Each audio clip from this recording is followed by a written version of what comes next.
Kutoka kusema hatuchezi na maboresho yakafanyika, sasa sio kwamba hatuchezi bali ni hatuchezi ng'o.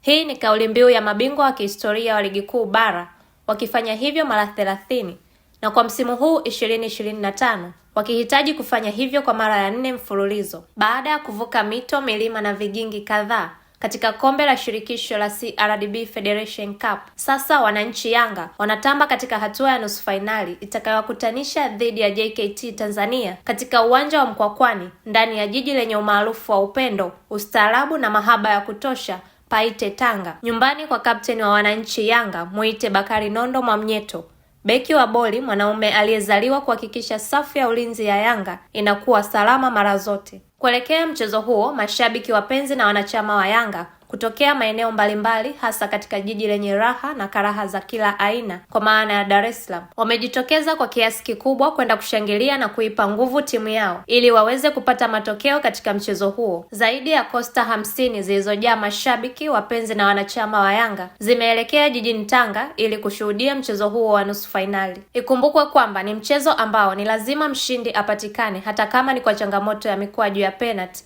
Lazima mmoja akubali kipigo kutoka kwa mwenzake. Mshindi wa mchezo huu atakutana na mshindi atakayepatikana katika fainali ya pili kati ya Simba dhidi ya Singida Black Stars. Matarajio ya wengi ni kuwaona Simba na Yanga wanakutana katika hatua ya fainali baada ya mchezo wao wa ligi kuu ya NBC Machi 8 kuahirishwa. Pongezi kwa mashabiki, wapenzi na wanachama wa Yanga kwa kile wanachokifanya, na hii inaonyesha kwa namna gani mpira wa Tanzania kwa sasa unakuwa kwa kiasi kikubwa kutokana na kuongezeka kwa hamasa ya mashabiki, hasa wale wanaojitokeza kusafiri na timu yao katika michezo mbalimbali ya mashindano ya ndani na hata yale ya kimataifa. Kwa niaba ya wote waliofanikisha kukamilika kwa taarifa hii, mimi ni Jessica Bitus. Asante sana kwa kuendelea kuiamini na kuipa nafasi Wakusoma Media, miongoni mwa sehemu sahihi za kupata taarifa, habari na dondoo mbalimbali za kimichezo. Uwe na siku njema.